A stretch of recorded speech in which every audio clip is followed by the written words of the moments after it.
Bismillahirrahmanirrahim. Assalamualaikum warahmatullahi wabarakatuh.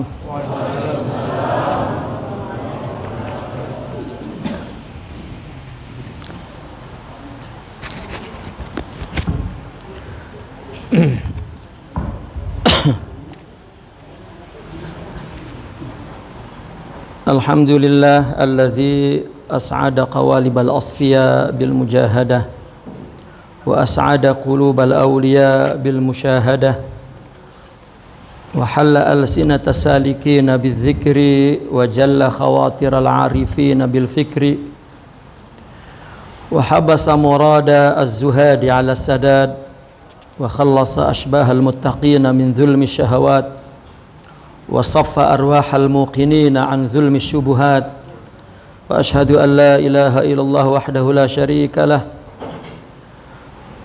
Rabbul Aradina was samawat wa ashhadu anna sayyidana wa habibana Muhammadan abduhu wa rasuluhu wa safiyuhu min khalqihi wa khalilihi syafi'il khalaiq wa munjihim minal kurubat sallallahu alaihi wa ala alihi wa ashabihi al-mubawwi'ina bi suhbatihi a'la darajat amma ba'du. Pertama-tama yang kita muliakan guru kita Syekh Shibili, semoga beliau disehatkan badannya, dipanjangkan umurnya, senantiasa fi ridhahu wa rahmah. Dan sahibul bait Abah Kiai Zainal Abidin dan juga Ustadzuna Al-Ustadz Mas'ud Saleh, para alim, para kiai, asatidzah, muslimin muslimat yang berbahagia. Alhamdulillah dengan dengan izin Allah Al-Faqir dapat bersilaturahmi dan mengambil berkat daripada keluarga Syekhuna Syekh Sahabuddin dan juga daripada jamaah yang hadir min anfasikumut tahirah wa khutwatukum fil khair, natabarak bikum jami'an. Dan saya pun merasa bersyukur dapat menginjak tanah Makassar dan juga daripada keluarga Mandar Goa ya, di mana kami orang Banten itu sangat dekat dengan nama Makassar ya. Yaitu bermula daripada sejarah pengarang kitab ini ya, Al-Waliyul Akbar Syekh Yusuf Al-Makassari Tajul Khalwati radhiyallahu anhu wa ardah wa rahmatuhu alaih ya. Beliaulah yang mendekatkan hati dan jiwa orang-orang Banten dengan Makassar. Kebetulan saya punya ibu, nasabnya sampai ke Sultan Tirtayasa. Sultan Tirtayasa itulah kawan kepada Syekh Yusuf Makassari, kawan dan juga menantu ya. Syekh Yusuf Makassari itu menikah dengan putri Sultan Ageng, kalau di Banten disebut Sultanul Kabir ya, Syekh Ahmad Tirtayasa, Sultan Banten yang ke-5 ya. Dan juga Syekh Yusuf Makassari ini adalah qadhi ya, yang memberi pengesahan atas segala keputusan yang diambil oleh pemerintah kesultanan, adalah pengesahannya di Syekh Yusuf Makassari. Di mukadimah ini saya menukil ya sejarah Syekh Yusuf Makassari, tetapi saya pindahkan ke dalam bahasa Arab. Saya tidak jumpa buku sejarah yang mungkin di sini ada, tetapi saya minta kawan-kawan cari di Google, ya, kemudian diringkas oleh kawan-kawan, baru saya ubah ke dalam bahasa Arab. Dan saya letakkan di mukaddimah buku ini. Jadi di Banten, di sekitar wilayah kesultanan itu memang dipenuhi oleh orang-orang Makassar. Tapi saya tidak pernah dengar mereka berbahasa Bugis, ya, bahasa Makassar. Ya. Mereka lidahnya sudah Banten, ya, sudah. Namun ketika saya ke Mesir juga bersama kawan-kawan yang berasal dari Mandar, dari Makassar, saya baru mendengar ada beberapa kata yang rupanya sama dengan Banten. Mungkin dulu pengaruh hubungan yang sangat kuat antara Kesultanan Banten dengan Kesultanan Goa. Syekh Yusuf Makassari di keluarga besar kami sangat dekat. Mungkin kalau mereka sembunyikan karena kehadiran Syekh Yusuf Makassari justru membela kecemerlangan Banten gitu. Dan ada sejarah hitam di situ, dan Syekh Yusuf Makassari lah yang membelanya. Kalau mereka tidak menyebutkan karena malu, mungkin, ya, malu. Terjadi sesuatu yang keliru, diperbaiki oleh Syekh Yusuf Makassari sebagai qadhi. Beliaulah yang memimpin perang saudara antara keluarga Kesultanan Banten melawan Belanda. Maka sejak lama juga Al-Faqir mempunyai keinginan untuk ambil berkat, ya, tanah Makassar ini, karena punya sejarah yang sangat berharga di keluarga besar Kesultanan Banten. Alhamdulillah, ya, berkat wasilah beliau Al-Faqir mendapat kehormatan, ya. Dan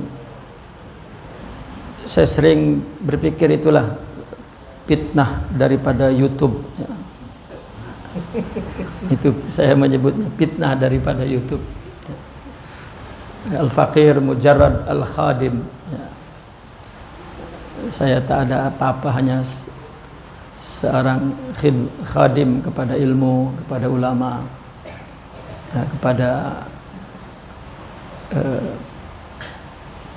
khidmat kepada umat Rasulullah sallallahu alaihi wasallam. Tak ada seperti yang dibayangkan. Mungkin itu ujian dan dosa bagi saya. Semoga Allah ampunkan Al-Faqir atas husnudzon antum kepada Al-Faqir. Dan insya Allah kitab Sirul Asrar ini saya dapatkan dari seorang kawan berupa manuskrip yang diambil dari Perpustakaan Nasional. Ada seorang dosen dan dekan di Universitas Syarif Hidayatullah di Banten, ya. Beliau mengkaji secara khusus, ya, meneliti seluruh karya Syekh Yusuf Makassari. Saya mendapatkan buku itu sudah hasil penelitian dalam bahasa Indonesia, maka saya minta dihubungi melalui murid beliau, ya, yaitu Ibu Nabila Lubis, ya. Beliau adalah seorang berketurunan Mesir, ya, menikah dengan seorang mahasiswa berasal dari Medan, Lubis. Maka diboyongnya ke Indonesia, lalu, ya, menjadi seorang alimah yang besar di UIN Syarif Hidayatullah. Maka saya minta melalui murid beliau manuskrip Arab, ya, daripada kitab Syekh Yusuf Makassari. Dan salah satu kitabnya adalah Sirul Asrar. Seperti yang terdapat dalam muqaddimah di sini, bahwa Syekh Yusuf mempunyai karangan 23 karangan, dan yang saya letak yang terakhir itu Sirul Asrar, ya. Karena itu yang lebih dahulu menarik ya bagi Al-Faqir untuk dikaji, kemudian disyarah ya, dengan syarah yang apa adanya. Kemudian saya mendengar ada seorang ustadz di Kuala Lumpur juga dalam tesis PhD beliau mengkaji sejarah Syekh Yusuf Makassari. Beliau menghubungi Al-Faqir karena melihat dalam catatan Al-Faqir ini Syekh Yusuf Makassari mempunyai 23 karangan. Beliau memberitahu bahwa sebetulnya Syekh Yusuf Makassari ini mempunyai 47 karangan. Beliau telah menemukan meskipun manuskripnya tidak dijumpai. Mungkin barangkali ketika beliau berada di Cape Town ya, di Afrika.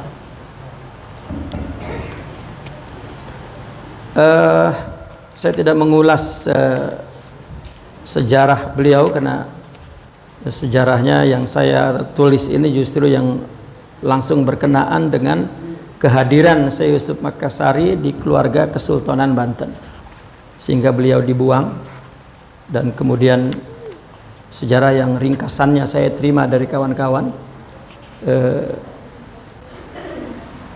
jasadnya ya, yang dikebumikan di Afrika itu, di kemudian atas permohonan Sultan Banten pada waktu itu ya, dan bersama Sultan Kerajaan Goa ya, Makassar pada waktu itu untuk mengembalikan jasadnya ke Makassar.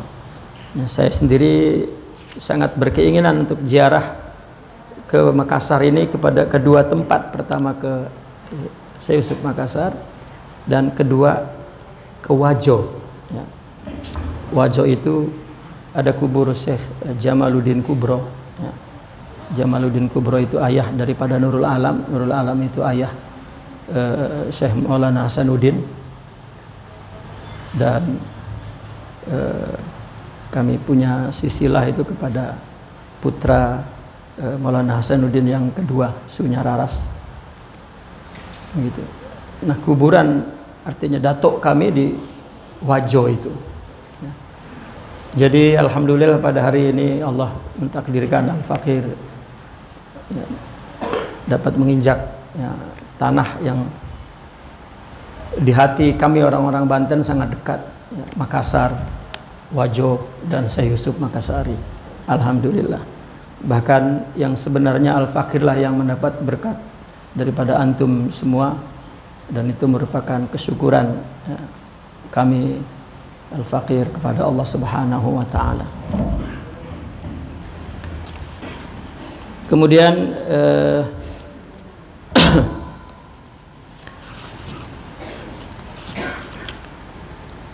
kita akan mulai daurah ya, kitab ini.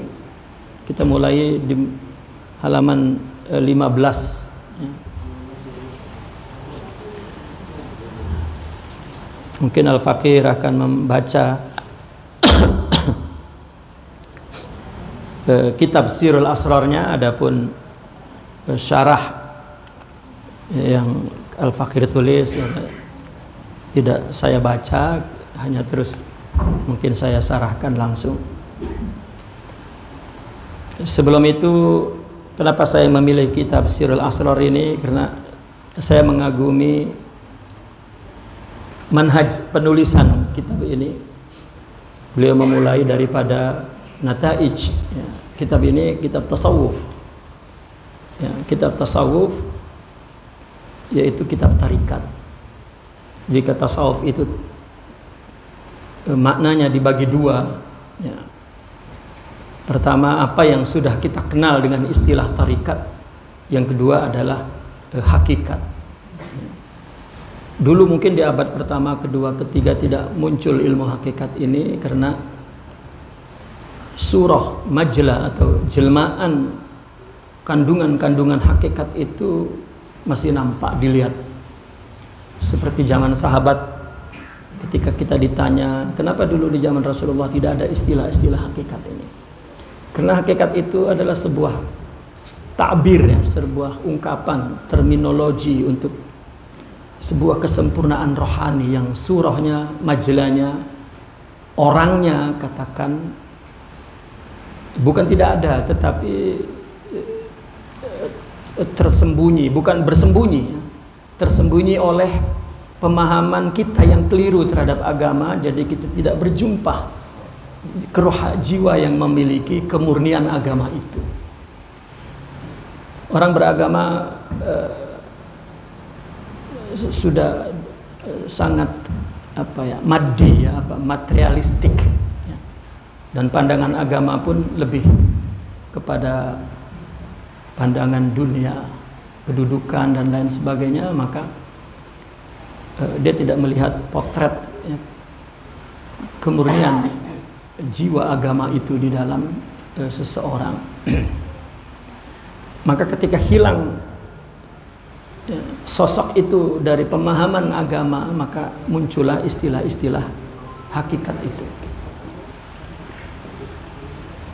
Nah, maka ketika muncul istilah hakikat itu, maka mau tidak mau, ya, dalam pandangan ilmiah, dalam pandangan ilmu, maka ilmu ini pun menjadi sebuah dimensi atau makna atau bagian daripada tasawuf. Ya. Saya justru sangat tertarik dengan istilah yang diungkapkan oleh pendiri Ikhwanul Muslimin, ya, Al-Imam Hasanul Banna. Beliau adalah seorang sufi, beliau seorang mursyid, tapi kemudian mendirikan pergerakan. Beliau pernah menulis satu ungkapan kecil. Ini sebuah kesimpulan daripada makna tasawuf. Beliau mengatakan, if'al ma wajab ya'tika ma wahab. Ya.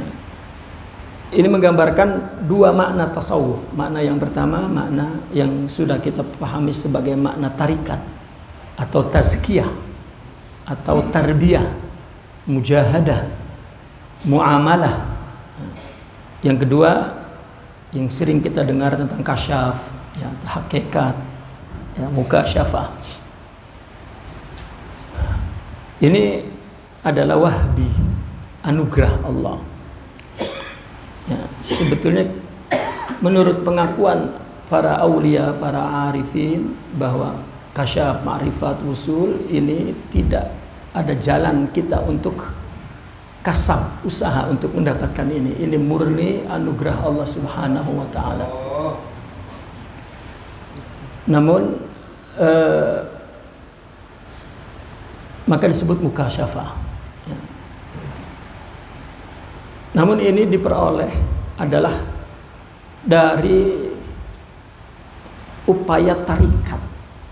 Nah, barangkali makna tarikat ini yang perlu kita bedah, ya, kita buka yang dengan makna yang betul. Ya. Buku ini buku tarikat, tapi beliau menyinggung tentang hakikat sangat halus sekali. Saya tidak membayangkan kecerdasan Syekh Yusuf Al-Makassari radhiyallahu anhu. Ya. Ketika saya membaca buku ini, timbul kegeraman, geram. Kenapa? Umpama orang yang hatinya dipenuhi dengan cinta tapi tidak berani mengatakan. Dia coba dengan kata-kata yang ringan maknanya, padahal cintanya begitu dalam. Kalau saya baca sosiologi atau sejarah ketika beliau hidup di zaman itu, rupanya Nusantara ini baru menghadapi perselisihan panjang yang terjadi di Aceh, ya, antara Hamzah Mansuri dengan Nuruddin Aramiri. Generasi berikutnya adalah beliau. Maka beliau pandai mengemas pembicaraan hakikat dengan kemasan yang sangat indah. Nah, maka karena geram tadi, maka Al-Fakir syarahkan ya, dengan syarah yang apa tadi bahasanya tuh? Majelis. Karena dari kegeraman itu, kenapa orang cinta tidak blak-blakan gitu. Maka dalam syarah itulah saya, kalau betul apa pemahaman saya terhadap kitab Sirrul Asrar ini, jadi saya luahkan ya, apa yang ingin diluahkan oleh ya, Syekh Masaikhina Syekh Yusuf Makassari rahmatullahi alaihi.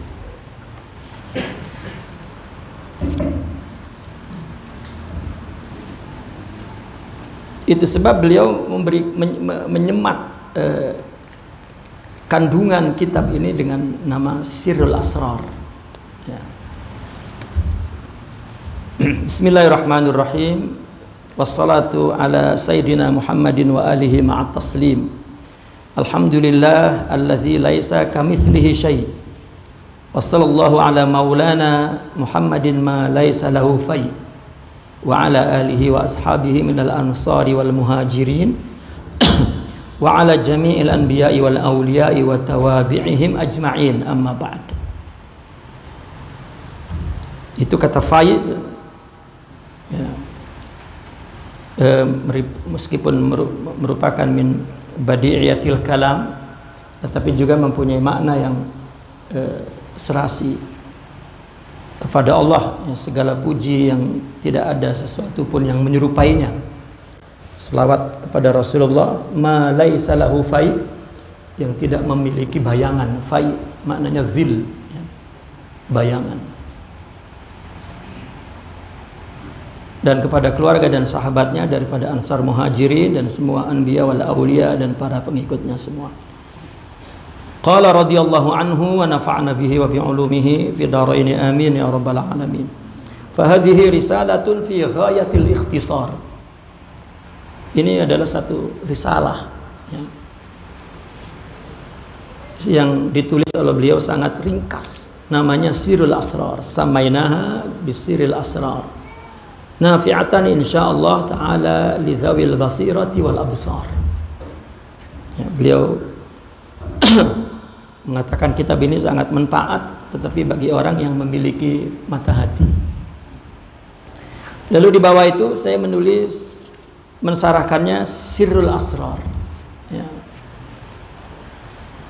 Sir itu ya, dalam Al-Quran seperti ayat yang tertulis di situ ya, bahwasanya Allah mengetahui sir ya, rahasia yang ada di langit dan bumi ini. Maka sir adalah yang tersembunyi, sesuatu yang tersembunyi itu sir. Lalu ditakkid dengan wa akhfa itu. Wa in tajhara bil qawli fa innahu ya'lamu sirra wa akhfa. Juga kata sir dalam Al-Quran adalah sesuatu yang tersembunyi ya. Ayat yang pertama, anzalahul ladzi qul anzalahul ladzi ya'lamu sirra, ini adalah rahasia yang berada di balik langit dan bumi. Ayat yang kedua, Allah berfirman wa in tajhara bil qaul, meskipun kita ungkapkan dengan kata-kata, tetapi Allah tahu apa yang tersembunyi di belakang kata-kata itu. Maka sir ya, menunjuk batin ya, yang tersembunyi, yang tidak nampak, sir, atau kita sebut rahasia. Yauma tublas sarair, itu di hari kiamat, di hari yang Allah izharkan, tuzhir ya, ma'khufi, Allah zahirkan apa yang tadinya tidak zahir. Itu maknanya rahasia. Nabi pun sallallahu alaihi wasallam menjelaskan bahwa ada ilmu yang tersembunyi dengan istilah hayatil maknun ya, maknun itu tersimpan ya. Sesuatu jika diucapkannya A misalnya, padahal dalamnya B, maka A ini adalah sebuah sindiran ya, tentang kandungan yang disimpannya. Maka maknanya maknun, tersembunyi. maka itu merupakan sinonimnya taraduf kepada kata sir yang hanya diketahui oleh ulama billah, yakni al-arif billah. Apabila mereka ucapkan, maka mereka akan diingkari. Di situ saya ingin perbaiki. Fa idza nataqu bihi lam yunkirhu ahlul ghirrah. Itu salah cetakan. Ahlul ghirrah.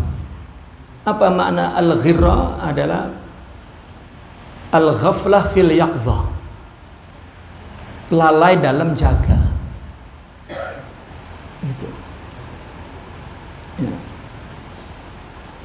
Lam yunkirhu ahlul ghirrah. Yaqdha fil ghaflah. Ya, orang yang lalai dalam jaga atau jaga dalam lalai. Ahlul ghirrah. Orang yang tetap hatinya hidup meskipun dalam kelalaian. Itu.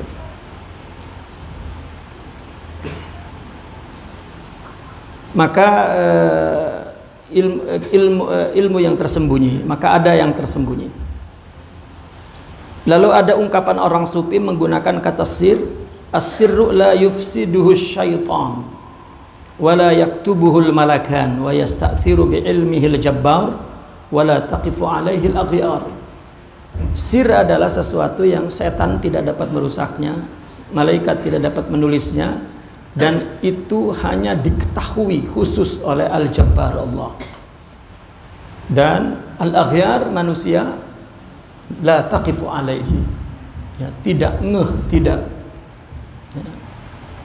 tidak pernah mengetahui itu. La taqifu alaihi, ya, la ya'lamuhu wa la yantabih.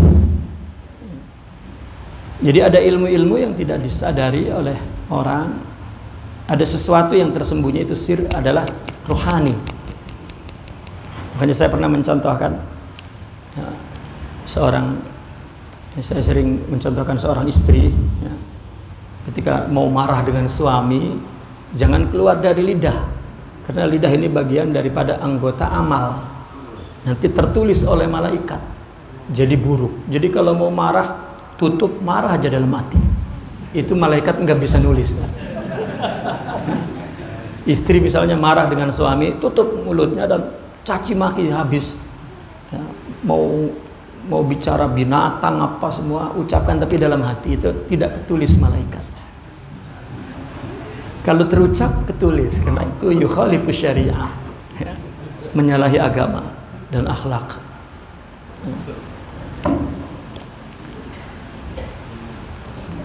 Saya pernah membaca kitab Futuhul Ghaib dari Imam Sultanul Aulia Syekh Abdul Qadir Al-Jilani.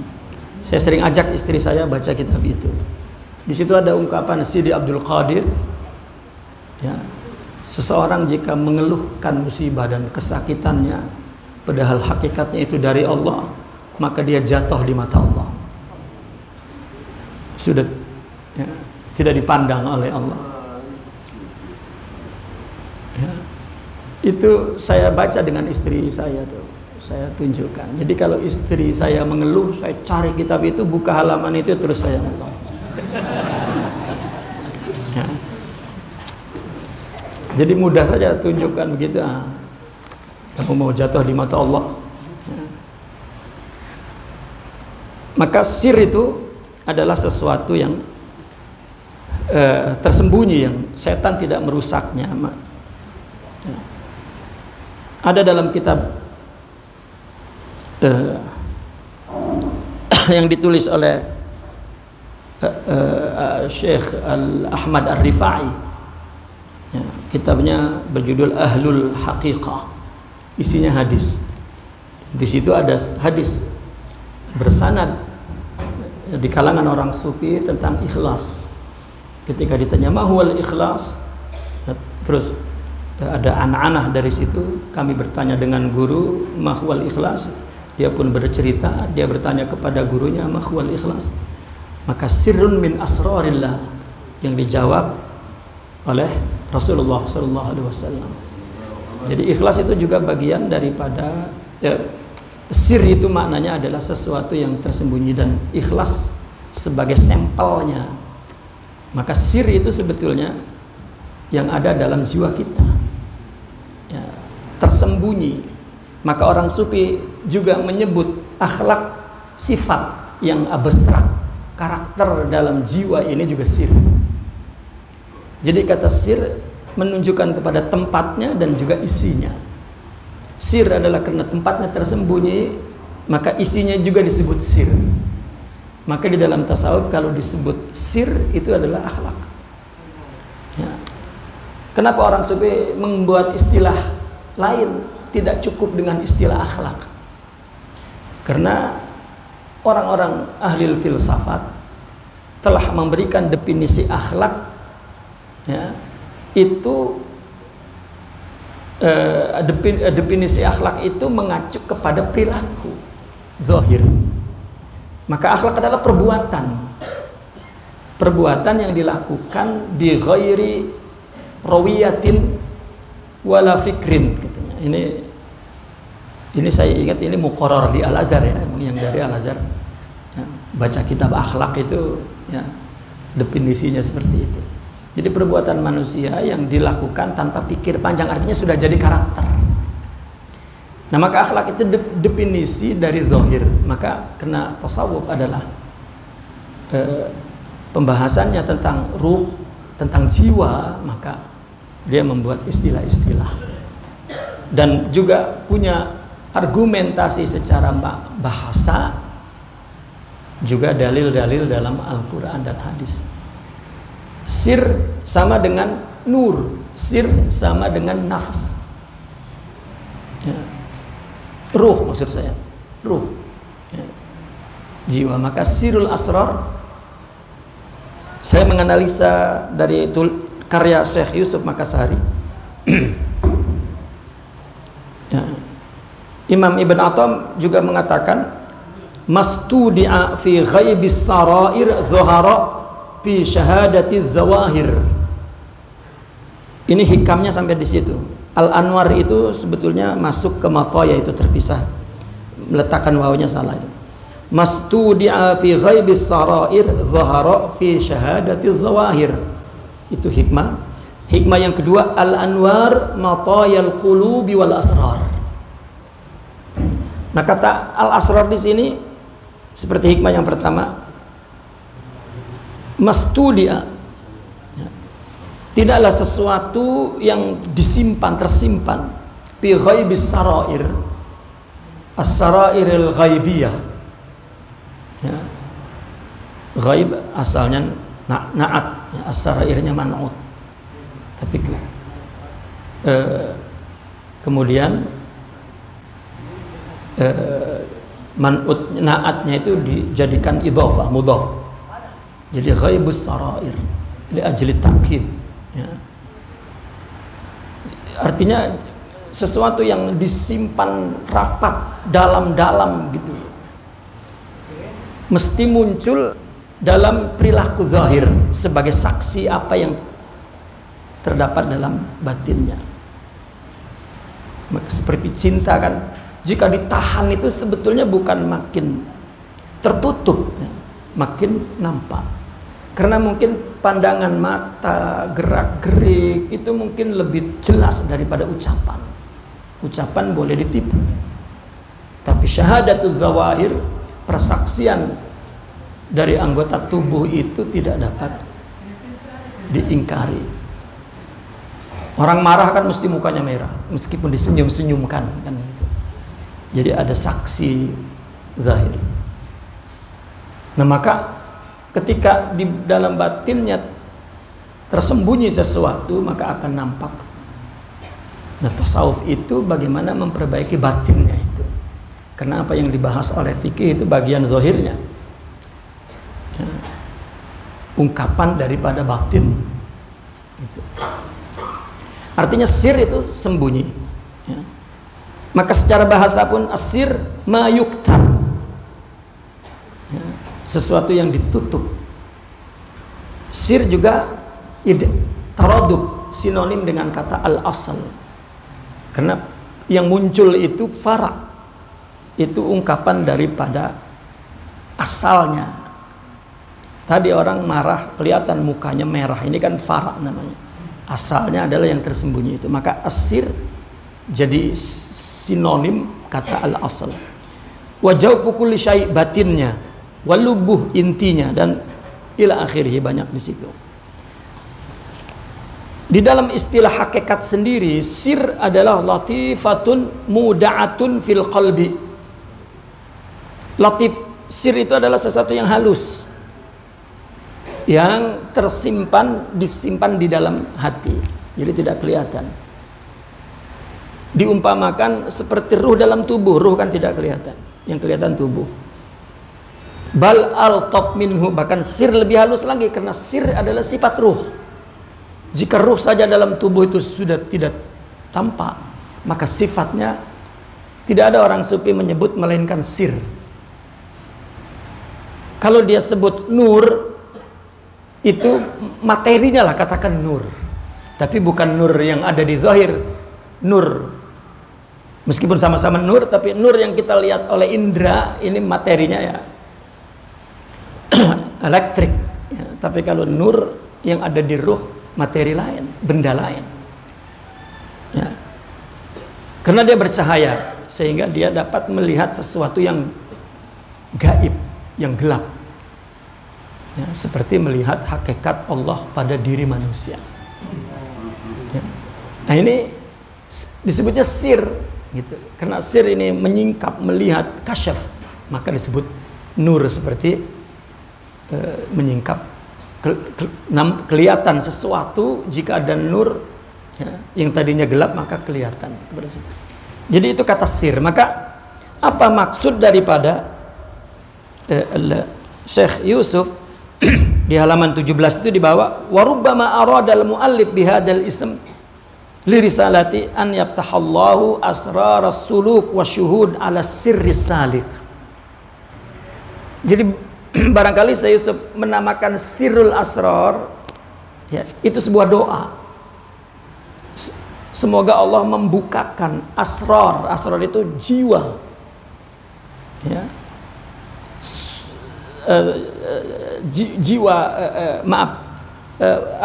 Asrar di sini rahasia, maaf maksud saya. Semoga Allah membukakan rahasia suluk dan syuhud ya. Kepada siapa? Kepada sir.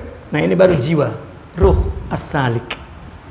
Jadi sirrul asrar ya, jiwa yang memiliki rahasia, sirrul asrar ya. Wahia ma'akhtisariha ya, tawajjuhu ibaratiha, tuwajjihu ibaratuha wa tasri isyaratuha. Meskipun ringkas namanya, tapi ibaratnya jelas ya. Isyaratnya, ibaratnya tuwajjih, ibaratnya menuju ke satu makna, dan makna isyaratnya juga tersimpan di dalam istilah itu. Sirrul asrar, semoga jiwa seorang salik mendapatkan rahasia anwar tadi, sifat-sifat rohani. Itu syarah daripada Al-Fakir. Karena Al-Fakir mengambil siak dari syarah ini dari perkataan beliau, sirrul asrar nafi'atan lidzawil basirah gitu. Ini bermanfaat bagi orang yang memiliki. Taib. Kemudian ma'iyatullah wa ihatatuh. Sebetulnya kitab aslinya tidak ada judul ini ya.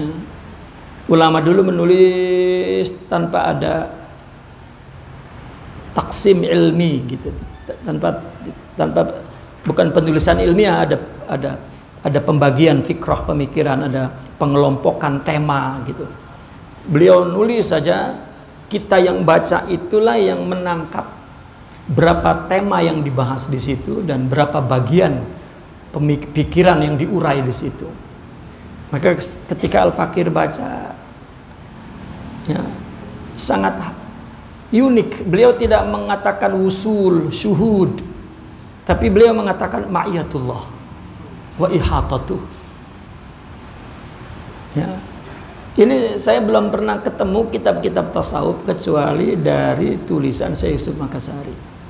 Beliau menceritakan tentang usul, syuhud, kasyaf, tetapi dengan istilah lain yang tidak lumrah. Tidak lumrah menjadi sebuah istilah, tetapi dalam ungkapan selalu diungkap. Gitu. Ada dalam kitab-kitab seperti Imam Suhrawardi yang dibahas tentang ya ayyuhalladzina amanu taqullaha kunu ma'as-shadiqin. Nah, di situ mereka orang-orang sepi menafsirkan tentang kata kunu dan ma'a. Kunu kainunah ma'a ma'iyah. Gitu. Nah, ketika saya baca kitab Sidi Yusuf Makassari, maka Allah, ya, beliau halus sekali, ya, sehingga buku ini tidak mempan kritik. Padahal berbicara tema yang sama yang sedang dihujani kritik, tapi buku ini muncul, ya, indah tanpa kritik. Ya, tak tahu sarah saya ini mungkin kena kritik juga karena majeris tadi, majeris.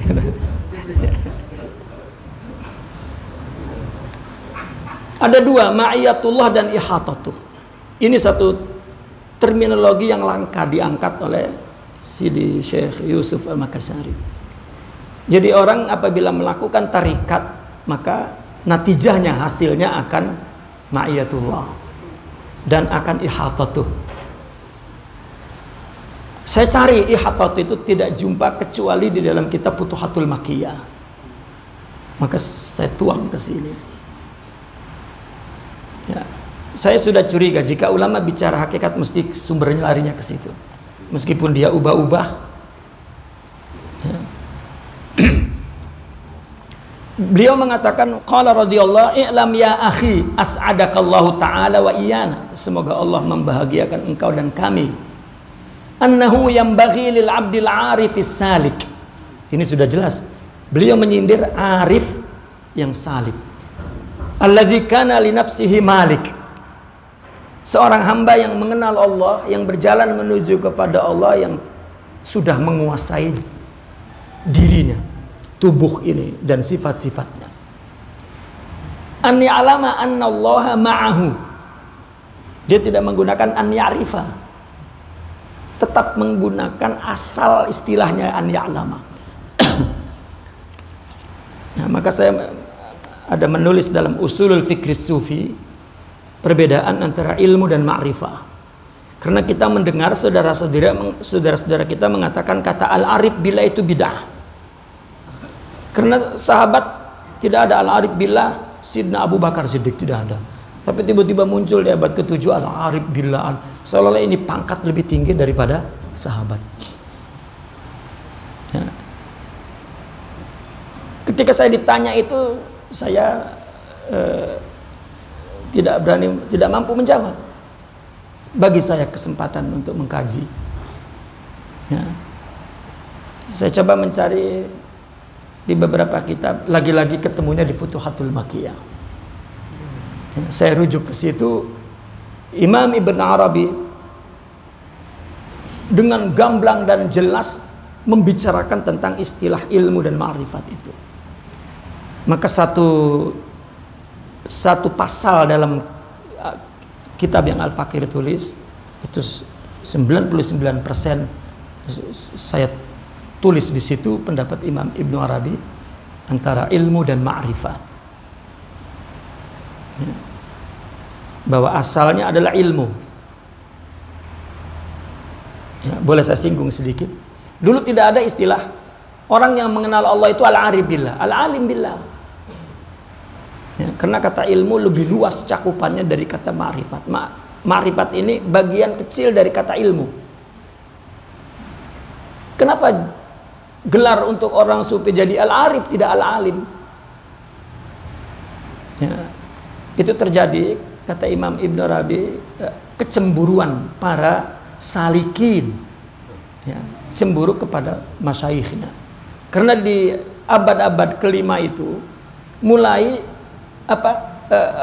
nama ulama itu diberikan kepada siapa saja. Kepada yang ilmunya sedikit, sama sebutannya dengan ilmunya banyak.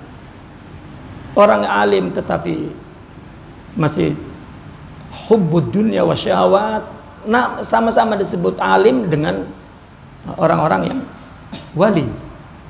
Maka kecemburuan orang sufi, gurunya disebut al-arif billah. Tapi akhirnya ya, karena terus menyebar ya jadi istilah yang ya, dan pun dalam buku-buku istilahat ditulis al-arif billah adalah satu ya, istilah untuk orang yang pengetahuannya di atas ilmu katanya. Maka ilmu mubtadi ma'rifah itu tinggi. Tapi kalau kita keluar dari dunia tasawuf, ya pengetahuan itu disebut ma'rifat semua. Ya. IPA ma'rifat, IPS ma'rifat. Taib. Beliau mengatakan an ya'lama padahal an ya'rifa. Ya. Seorang arif mengetahui annallaha ma'ahu haitsu kan. Allah bersamanya dimanapun dia berada. Ini sesuai dengan hadis Nabi, afdalu imanil mar'i an ya'lama annallaha ma'ahu haitsu kan. Iman yang afdal adalah mengetahui bahwa Allah bersamanya. Seolah-olah iman yang afdal itu dalam istilah tasawufnya ma'rifat. Karena ma'rifat itu nama besar untuk jiwa yang di dalamnya terdapat asrar. Ya. Seolah-olah ilmu dalam istilah tasawuf kita jangan bawa keluar. Ilmu itu pengetahuan yang disimpan di akal, tetapi ma'rifat adalah pengetahuan yang disimpan di ruhani. Ya. Akal ini kan mendapatkan pengetahuan itu melalui alat sifat tubuh ini, indera. Maka ma'rifat juga dari indera batin. Jadi kalau ilmu selama anggota tubuhnya sehat, maka ya, sehat dalam arti pengetahuan ini tidak ditekan oleh perkara emosional misalnya, maka pengetahuannya akan adil misalnya, moderat gitu, benar ya. Begitu juga rohani, kalau bersih maka pengetahuannya akan ya, ma'rifatnya juga akan sahihah gitu. Nah maka seolah-olah beliau dengan dalil ya, Al-Fakir mencari hadis ini ada dalam Al-Arba'una Sughra ya, tentang dawamil muraqabah lil Imamil Baihaqi, bahwa afdalu imanil mar'i. Jadi ada iman yang afdal. Memang di dalam pembahasan tasawuf, iman itu satu keyakinan masih dalam tataran akal. Karena iman itu kepercayaan yang diperoleh dari informasi wahyu. Al-Quran, hadis kita terima dengan akal kita, maka kita ubah tuh ideologi asas berpikir kita. Karena pikiran inilah yang memerintahkan perbuatan anggota tubuh. Jika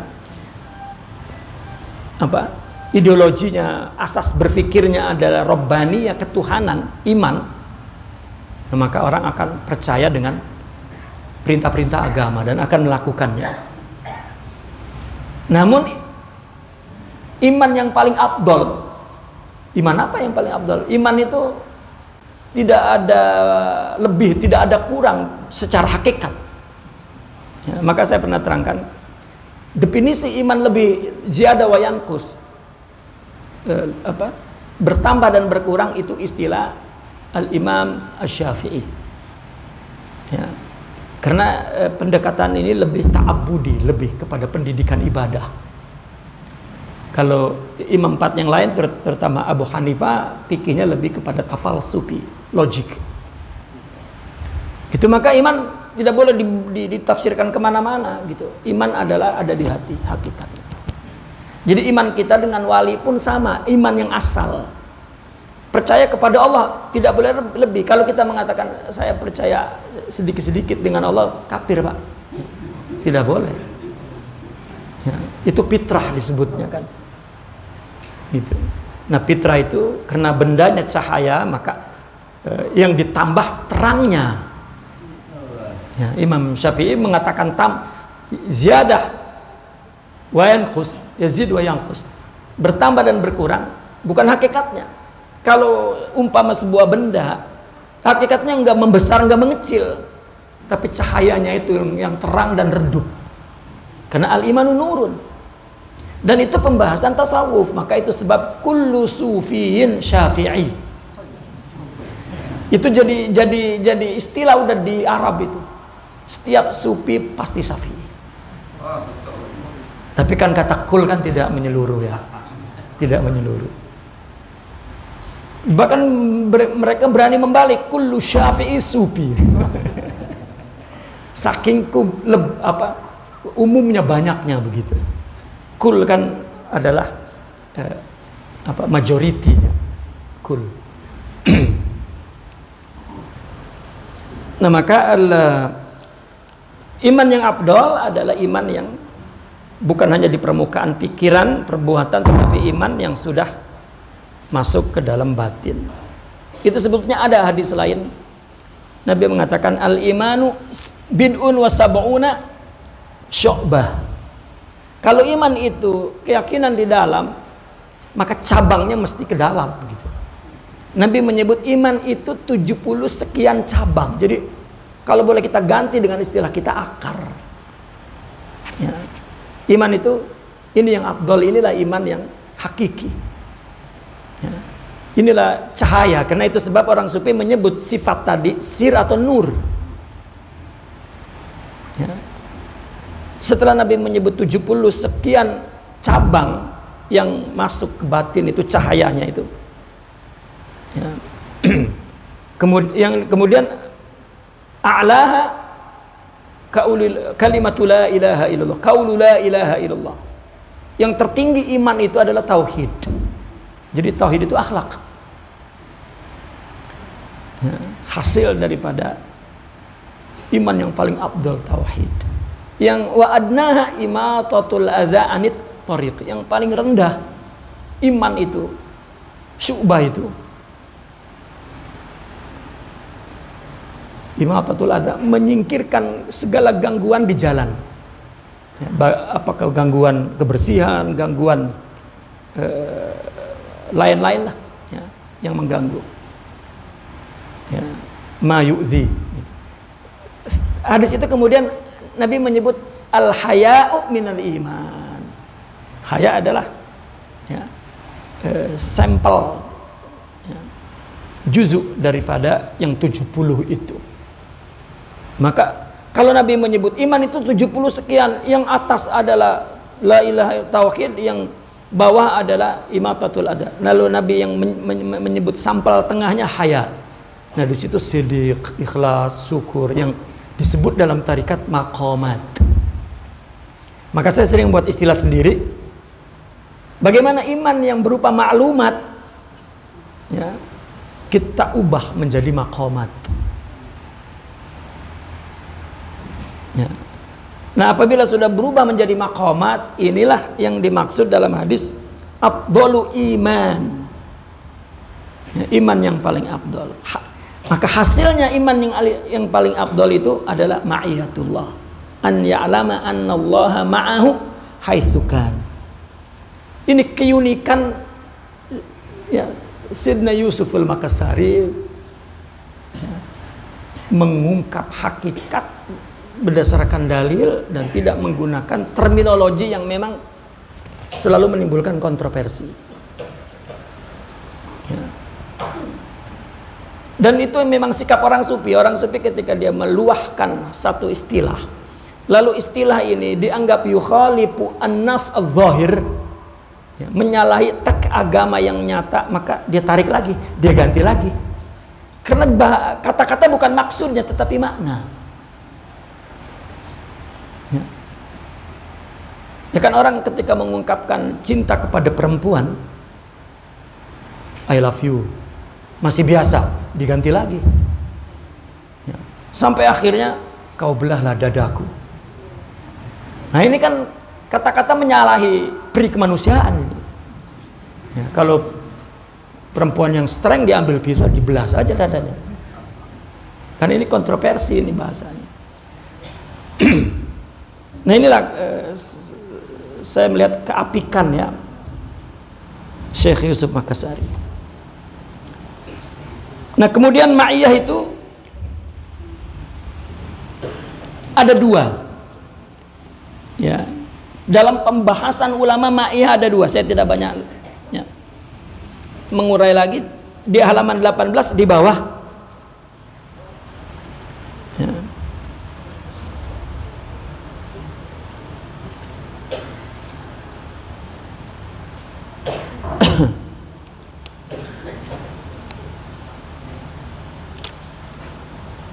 Bukan, halaman 20 ya.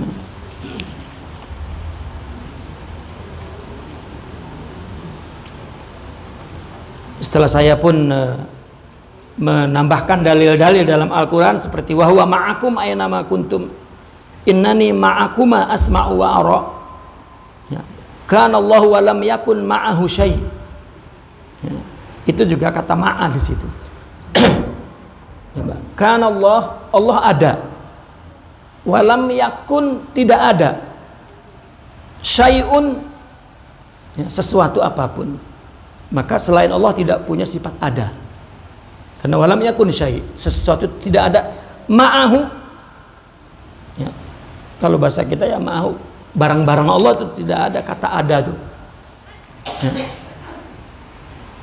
Nah maka ketika seorang disebut bersama Allah, berarti dia memiliki kesempurnaan sifat jamal Allah di dalam jiwanya ya. Ini yang sering dituduh orang sufi hulul katanya, Allah masuk ke dadanya ya. Kalau nuduhnya kepada kita yang awam ya nggak apa-apa, mungkin ya, kita memang belum punya tauhid yang tinggi, tetapi kepada orang seperti Imam Al-Ghazali misalnya ya, itu sungguh satu penghinaan, dan bahkan ya, kita ragu kepada orang yang berkata ini akidahnya ya, kok boleh dalam otak dia itu Allah masuk ke dalam dada. Itu kan jika menuduh itu berarti itu yang ada dalam jiwanya, pahamnya seperti itu. Taib. Ma'iyah itu ada dua di halaman 20 ya. Fal ma'iyatu tanqasim ila qismain. Ini karena Al-Fakir membaca pendapat-pendapat ulama, ternyata memang ada dua, pembahasan umum ulama dan pembahasan orang sufi. Karena ini kitab tasawuf, maka yang dimaksud oleh Syekh Yusuf Makassari ma'iyah ini ya adalah dalam konteks tasawuf. Ma'iyah yang pertama ma'iyatullahil ammah wa hiya min ahkamis sifat wa tatadammanu ilma rabbi bi ahwali khalqihi mu'minan kana aw kafira ya. Wa ittila'uhu ala jami' ahwalihim wa tasarrufatihim adh-dhahira wal batina sifatun aw sifatan dzatiyatan lillah ya, aw sifatun dzatiyatun lillah fa hiya tastalzim al-ihatata bil khalqi. Jadi ma'iyah secara umum itu adalah merupakan ketetapan sifat Allah. Misalnya Allah punya sifat kasih sayang ya.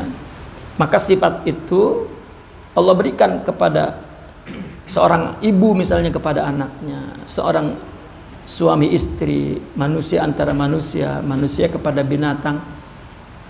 Ketika dia menyayangi sesuatu, maka berarti Allah memberikan sifatnya kepada kita, menetapkan ahkamus sifat, menetapkan sifatnya, memberikannya nih kepada kita, sifat kasih. Maka kita bersama Allah ya. Allah juga punya namanya Ar-Razzaq, pemberi rizki. Nah ketika kita memberi rizki kepada anak, maka nama dan sifat itu Allah berikan kepada kita. Itu berarti kita semua ini adalah jelmaan sifat. Maka kita bersama Allah. Kebersamaan kita kepada Allah itu ya, ada dalam uraian di sini. Ya, selanjutnya itu seperti kebersamaan angka 1 dengan bilangan 3. Itu mesti semuanya 1 semua tuh. Ada tidak bilangan tidak menyertai angka 1? Tidak ada. Ya. 2. Yang tidak ada malah 2, yang ada 1 2 kali. Ya. Kalau saya mengatakan ini 2, ya, kalau saya tambah, maka apa namanya? Saya tahu ini 3, tapi sebut saja. Apa namanya ini? 3.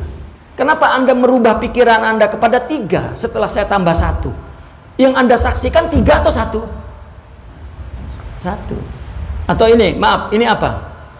1. 2. Mana 2? Saya ngasih 1. Kenapa 3 di pikiran Anda? Padahal yang Anda lihat 1.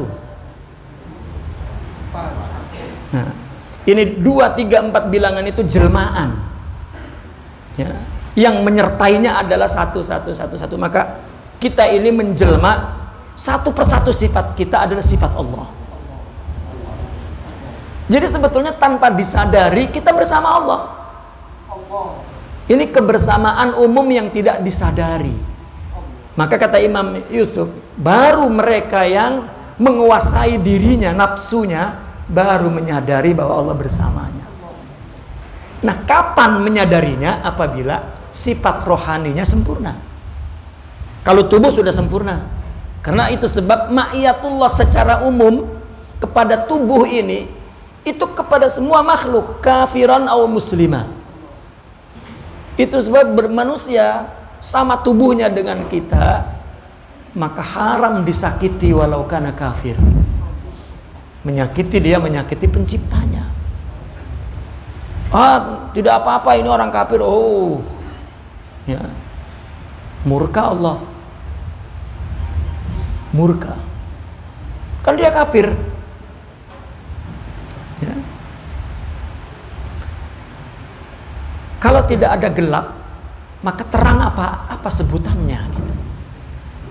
Itu kan hikmah. Kenapa kita tidak berpikir bersyukur Allah takdirkan kita menjadi umat Rasulullah sallallahu alaihi wasallam, melupakan yang lainnya sudah. Kenapa ada orang kafir? Allah ya. Kenapa muncul itu? Itu artinya dia tidak tahu kemuliaan takdir yang Allah tetapkan kepada kita sebagai umat Rasulullah sallallahu alaihi wasallam. Ya, yang disebut umat kasih. Ya, mestinya orang-orang kafir itu berada dalam pelukan kasih kita. Ya. Ya. Bukan takbir terus diserang gitu ya.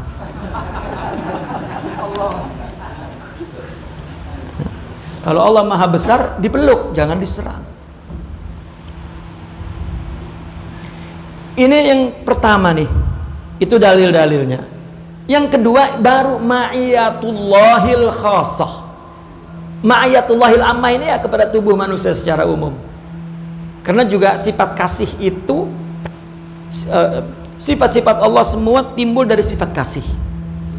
Dan sifat kasih saja Allah bagi dua, ada Ar-Rahman, ada Ar-Rahim. Ya. Allah punya sifat kasih. Ketika Allah jelmakan, ya, ketika Allah jelmakan, nama Allah dua, nama kasih itu. Padahal sifat kasih tunggal. Ya, tapi ketika sudah Allah terbitkan, Allah ya, dua namanya, Ar-Rahman, Ar-Rahim. Ar-Rahman ini adalah Allah maha pengasih kepada semua makhluk, termasuk kafir. Artinya semua makhluk adalah jelmaan sifat Allah, maka semua makhluk bersama Allah. Tapi ada yang khusus kepada orang mukmin, Ar-Rahim. Itu rohani. Gitu.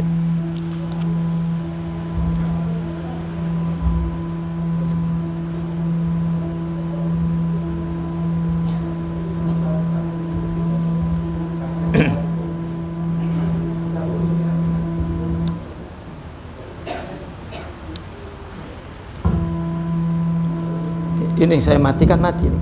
Mati kan. Beri trouble yang ini trouble. Ada mic. Ada juga spidol papan tulis kami siapkan di sini. Oke.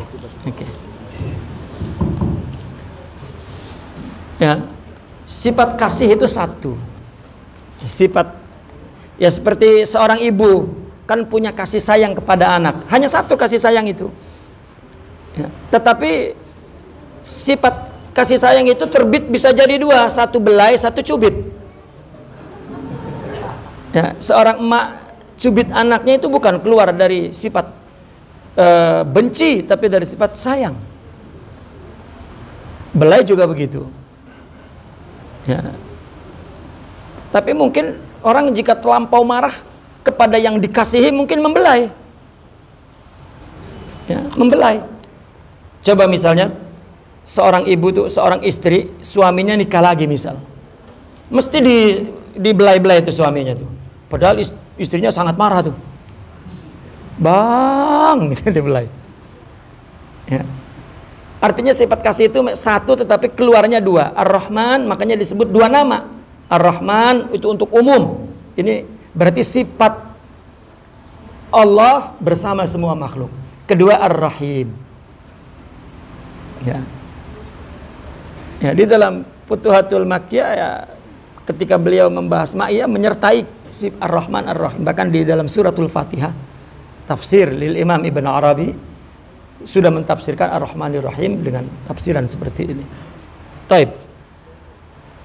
Jadi apa itu ma'iyatullah al-khassa itu? Wa hiya ikhtisasu li ahli taqwa wal ihsan minal anbiya'i wal awliya bisyuhud.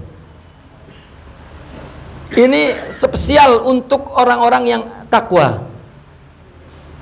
Ahli takwa dan ahli ihsan. Terdiri daripada para nabi dan para wali. Apa spesial apa syuhud, khusus syuhud. Dengan ma'iyah ini, dengan ma'iyah khusus ini, itu yang membuat dia syuhud. Yang membuat dia menyaksikan bahwa semua adalah min ahkami sifatillah, min majlas sifat,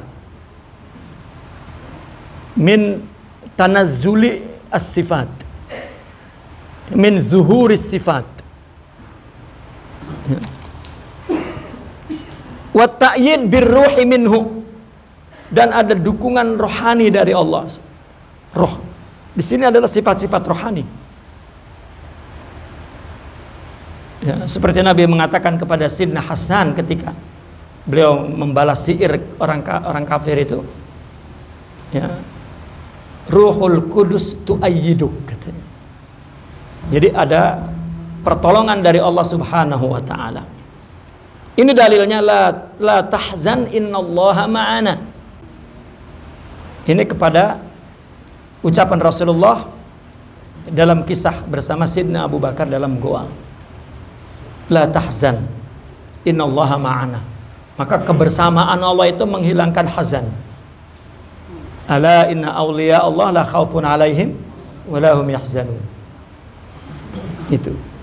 Isbiru innallaha ma'as sabirin. Ya, sabar itu adalah berarti Allah menyertai dia. Maka ma'iyah di sini ma'iyah sifat-sifat rohani. Ya, sabar, innallaha ma'as sabirin, innallaha ma'as syakirin, innallaha ma'al ladzina taqau, innallaha ma'al muhsinin. Ya. Innallaha ma'al ladzina taqau wal ladzina hum muhsinun. Ya. Dan seterusnya. Maka ini adalah orang-orang yang bersama Allah ini adalah yang khusus, yang menimbulkan syuhud, ya, yang menimbulkan ma'rifat, kasyaf, adalah kebersamaan sifat sempurna. Nah, itu kaitannya terus yang dengan cinta itu kan, itu sama sebetulnya asal temanya itu. Allah. Maka orang, kata beliau, iman yang paling tinggi adalah an ya'lama annallaha ma'ahu haitsu kan. Ya, ini adalah syuhud. Kita yang tidak syuhud ini tidak tahu kalau kita adalah jelmaan sifat Allah. Jadi Allah tajalli meskipun kita tidak tahu, tapi ada mereka yang tahu akan tajalli itu. Ya, jadi tajalli itu ya tajalli meskipun orang tidak syuhud, tidak syahid, ya. Tidak syuhud atau syuhud, ya, tetap tajalli. Dan orang yang syuhud tahu bahwa ada atau tidak tajalli itu, tajalli atau tidak tajalli, orang syuhud tahu. Contoh misalnya ada orang berakhlak buruk, orang yang syuhud tahu kalau dia tidak ditajalikan oleh Allah sifat baik. Itu. Maka ketika orang itu berkata buruk, bersikap buruk, yang menyalahi syariah dan ya, maka mereka tahu bahwa itu Allah tidak tajalikan kebaikan. Ya. Karena Allah tidak mentajalikan kebaikan, maka dia tidak punya baik. Bagaimana orang tidak punya memberi? Maka perbuatan dan perkataan adalah pemberian sifat di dalam batin. Kalau tidak ada baik maka buruk. Jadi yang ada itu hanya baik. Buruk itu adalah tidak ada, dia tidak ada kebaikan. Jadi yang mudah kita maafkan adalah orang berbuat buruk kepada kita karena dia tidak ada. Namun kalau karena kita tidak merasa tidak ada maka marah. Kalau kita juga mengaku tidak ada, tidak marah.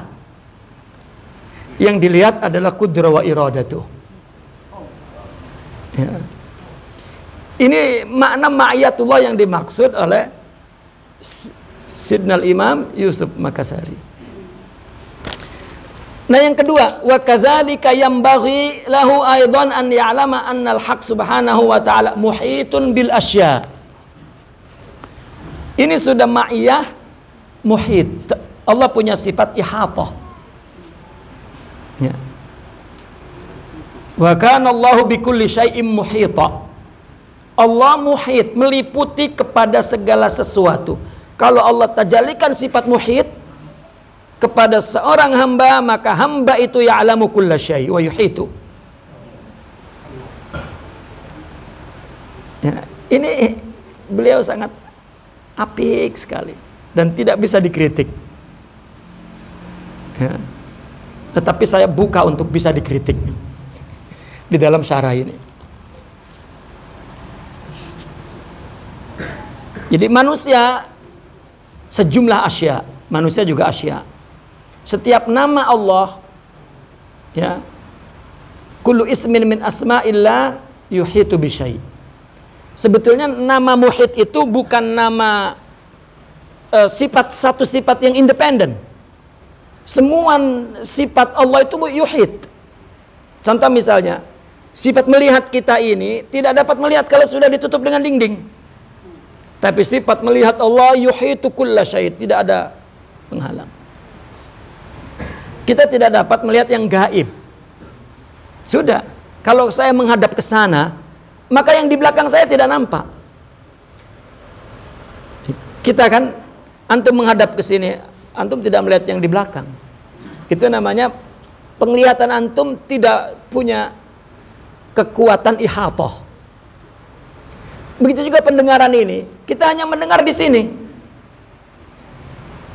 Ya, kita tidak mendengar ada orang menjerit sekarang itu karena dilanggar mobil dan ada yang jatuh kecebur di sungai menjerit, kita tidak terdengar itu Pak, karena tidak ihatah.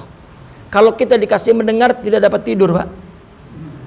Ya, tiap hari kita terkejut dengan suara yang kita dengar tanpa batas. Nah beliau ini mengatakan orang yang sudah menguasai nafsunya mempunyai sifat ihatah. Kenapa tidak syuhur saja? Pakai ihatah gitu. Dan ini langka. Pembahasan ihatah ini adalah pembahasan di dalam kitab ilmu kalam. Tapi tidak sampai setajam itu. Namun pembahasan itu ada dalam orang sufi. Taib.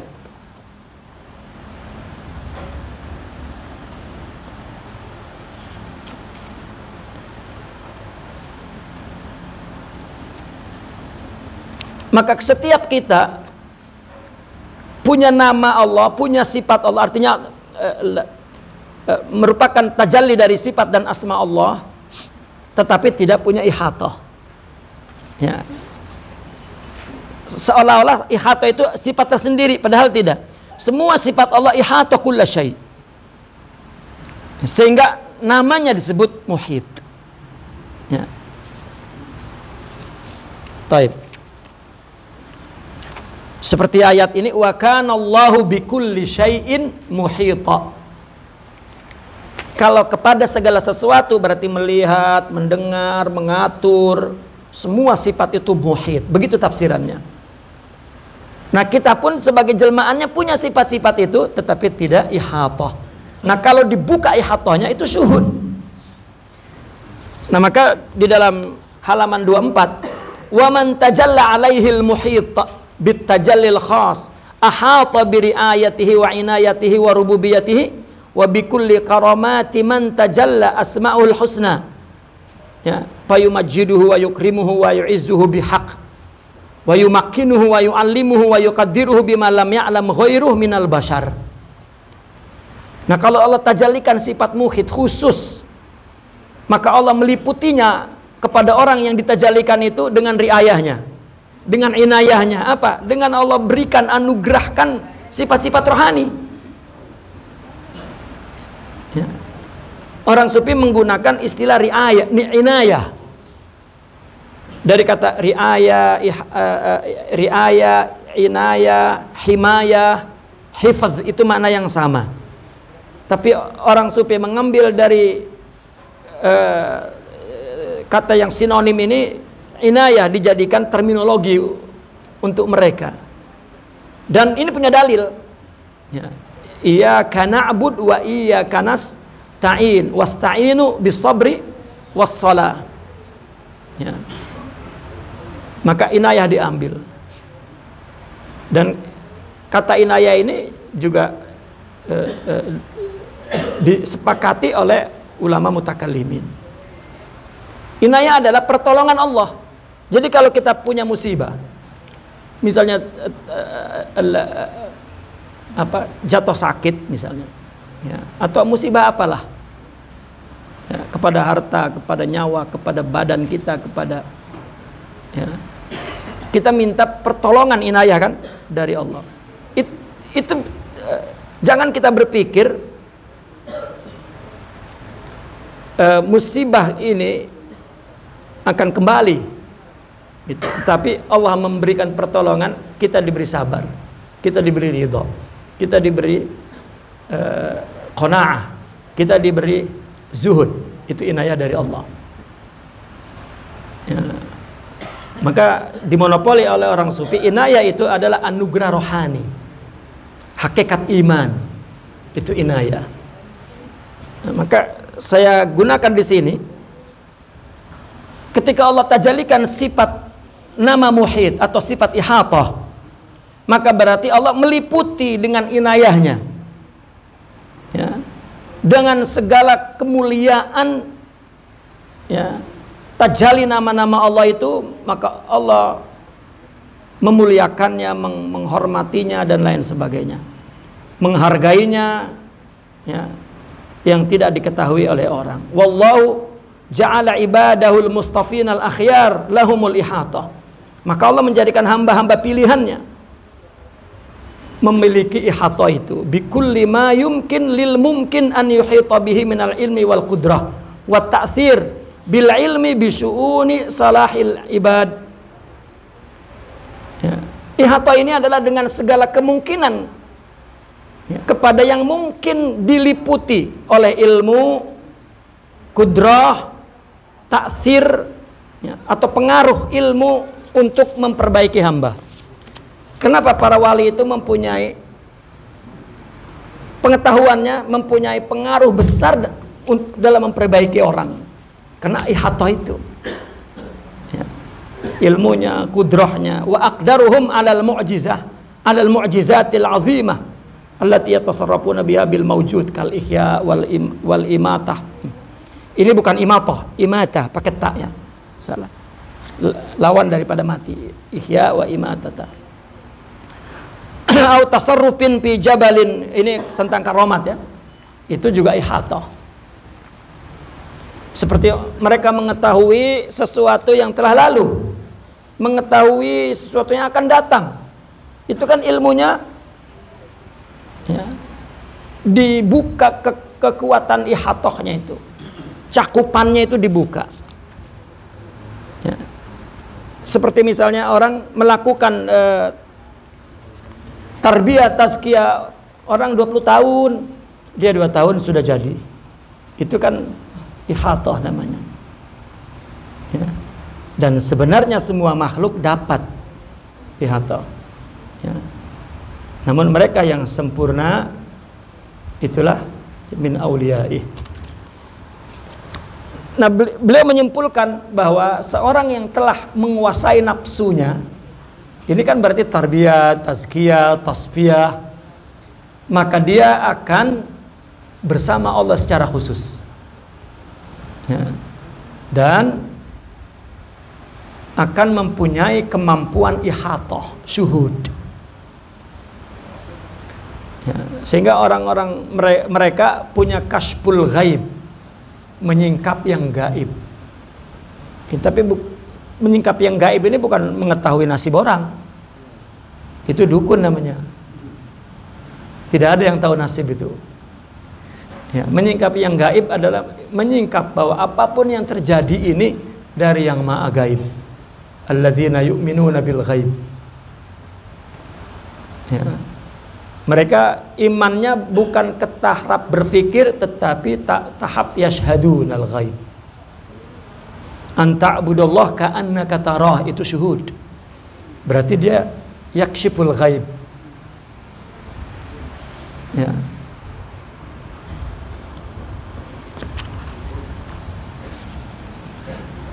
Lalu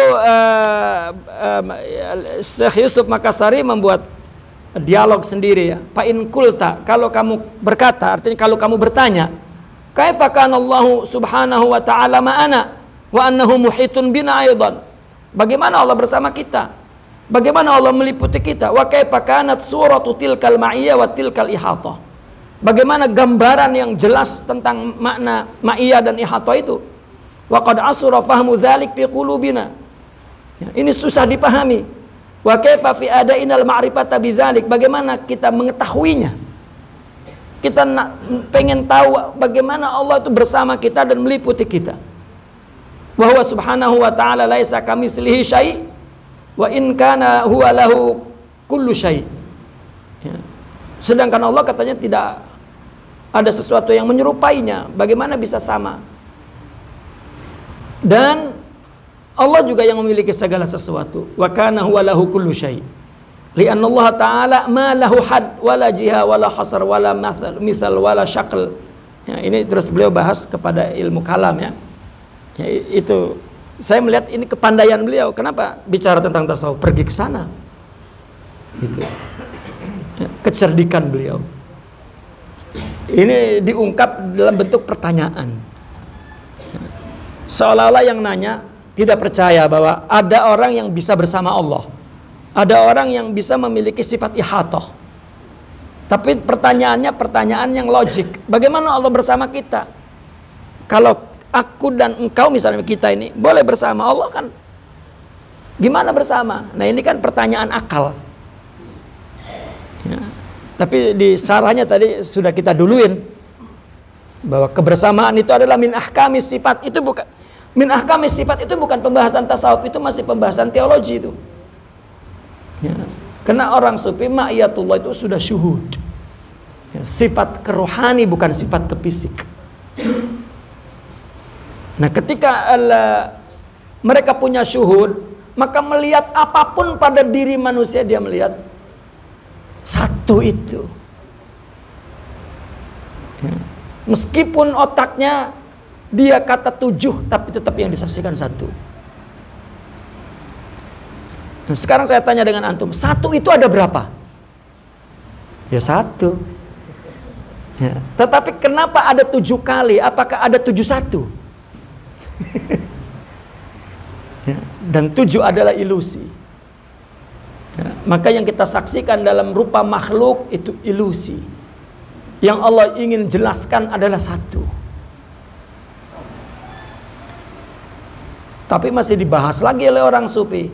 Karena di sana ada kata ahad. Apa perbedaan ahad dengan wahid? Dan ada lagi di sana wahdaniyah. Itu masuk kepada akidah kita tuh. Wahdaniyah, kudrah, iradah. Kenapa wahdaniyah? Ya.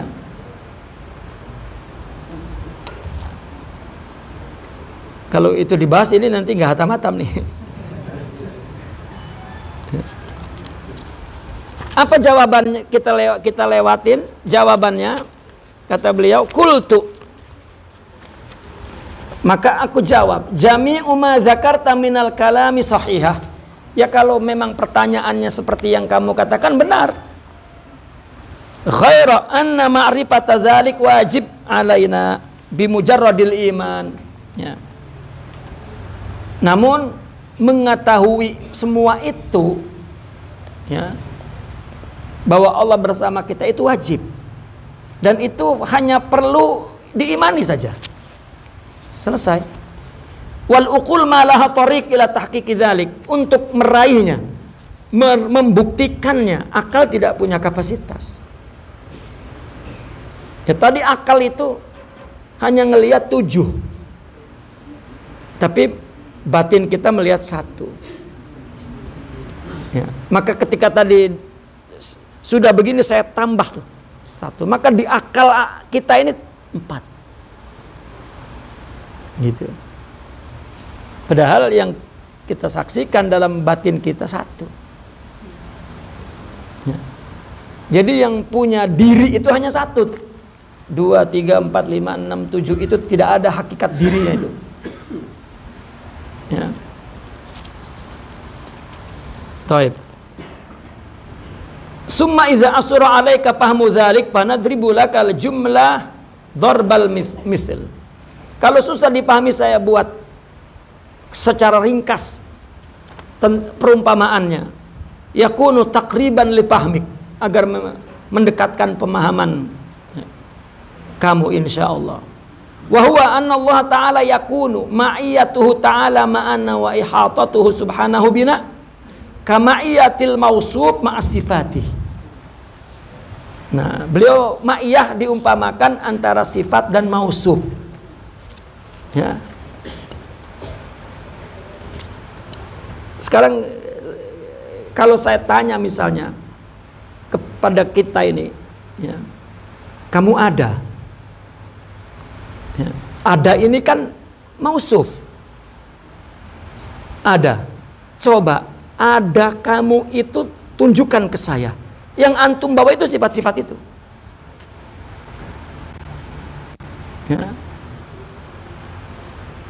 Mana ada? Ini yang mana kan? Maka susunan semua. Nah sekarang kita lihat, melihat sifat, mendengar sifat, bicara sifat, memukul sifat, bergerak sifat, ya, berpikir sifat. Sifat kan tidak kelihatan. Kenapa jadi kelihatan? Ini mata, ini telinga, ini ada. Tetapi ada itu sendiri mana?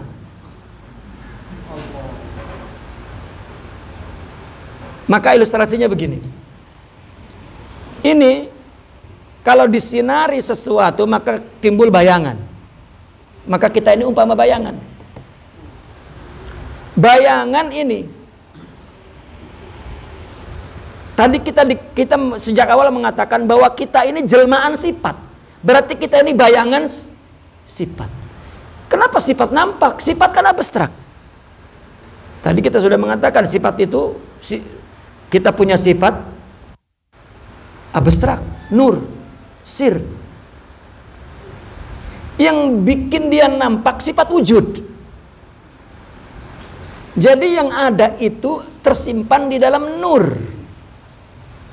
Ketika nurul wujud, cahaya ada itu menyoroti sifat-sifat Tuhan, maka bayangan sifat itu jadi ada. Oleh karena itu sekarang kita susah mencari ada itu. Ya. Kalau kita mencari ada kita susah, bagaimana ada Allah itu?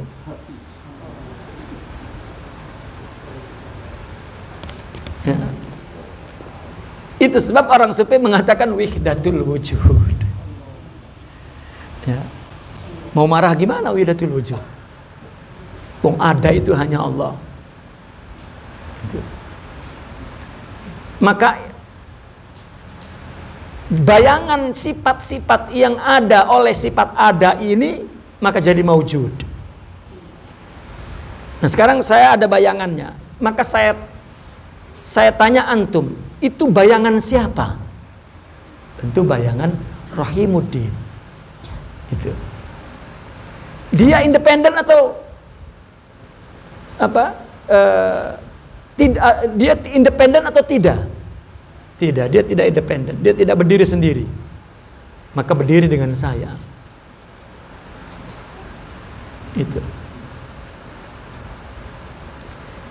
Nah kalau ditanya, saya itu, Rahimuddin itu atau mana? Bukan saya. Tetapi itu bayangan saya atau bayangan yang lain? Bayangan saya. Jadi bayangan itu bukan aku, tapi dia bukan selain aku. Ya. Nah maka jika kamu susah memahami itu, memahamilah sifat dengan mausuf. Di sarahnya itu, saya tulis semua sarah itu. Saya membuat pengumpamaan antara ibadah dengan tauhid. Antara ibadah dengan iman. Ya. Iman tidak nampak. Ya. Tetapi dia boleh menampakkan di wujud ibadah. Salat. Kata Nabi, kalau ada orang pergi ke masjid, saksikan dia orang beriman. Karena ibadah ini jelmaan iman. Karena iman gak kelihatan. Yang kelihatan ibadah. Mungkin ibadahnya bisa ditiru, imannya kan tidak. Ya. Itu sifat dan mausuf. Itulah Allah bersama kita. Seolah-olah beliau ingin menjelaskan, tetapi mainnya di ilmu kalam, padahal yang ingin diungkapkan adalah ilmu hakikat. Ya. Antara sifat dan mausuf. Kan orang ahli kalam kan hanya sampai sifat mausuf. Di dalam kalam, dalam mazhab Asy'ariyah dulu mengatakan sifat itu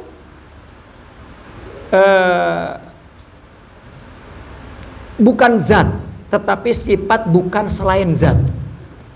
Sudah. Nah karena diteruskan oleh orang sufi, karena manusia ini jelmaan sifat, sama kedudukannya. Jadi makhluk ini bukan Allah, tetapi makhluk bukan selain Allah. Maka orang sufi menyebut makhluk ghair. Ghair itu bukan yang lain. Nah ghair ini tidak ada. Ditambah lagi, ghair ini kan selain Allah. Kita disebut selain Allah. Apakah selain Allah itu ada? Tidak ada. Selain Allah itu Allah. Allah. Ya. Ini bayangan. Ini aku, ini bukan aku, kan bukan itu ghair. Ya. Misalnya hadza ana wa hadza ghairi. Ya. Nah sekarang kalau ana wujud, saya ada, apakah ghairi itu ada? Ini ma'iyah. Tapi beliau bijak. Ya. Jadi orang yang memang tidak punya concern kepada tasawuf, lewat saja. Oh ya ma'iyah, sudah selesai. Yang punya konsep, ini bukan ini yang dijelaskan. Ya.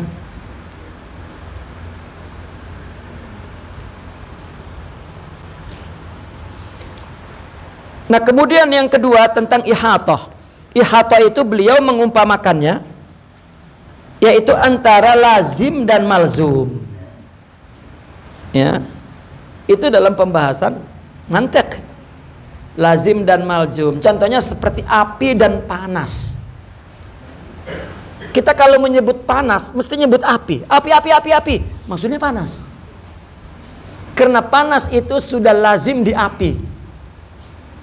Jadi api itu meliputi panas. Ya. Panas itu diliputi oleh api. Nah, kita ini panas atau api? Itu. Nah, maka Allah meliputi kita.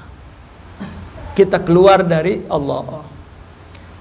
Ya, maka kata Imam Al-Ghazali dalam Kimyaus Sa'adah, anta ya bani Adam, anta ta'ti min batinik la min zahirik. Kamu datang dari batinmu bukan dari zahirmu. Ini sudah zahir dari mana? Ya, dari batin. Padahal yang punya nama al-batin wa zahir huwa. Nah, dalam kondisi ini mereka mengatakan anal haq. Dari ihatah itu keluar anal haq. Ana la bal anta huwa huwa. Saya tak ada, yang ada kamu, dia. Ana tadi itu adalah huwa. Kenapa di hari huwa? Huwa domir apa? Ghaib mutlak. Baiklah.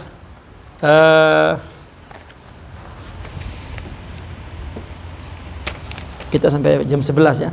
Sampai jam 11 dan kita selesai juga pembahasan ya, satu pembahasan ma'iyatullah dan ihatatuh. Diakhiri dengan ungkapan beliau halaman 30. Kenapa saya mengungkapkan menjawab dengan jawaban itu, kata beliau? Kenapa saya menjawabnya dengan sifat mausuf dan lazim malzum? Karena kalau saya ungkapkan yang lain menimbulkan kontroversi. Rupanya ini yang memancing saya untuk membuat sarah.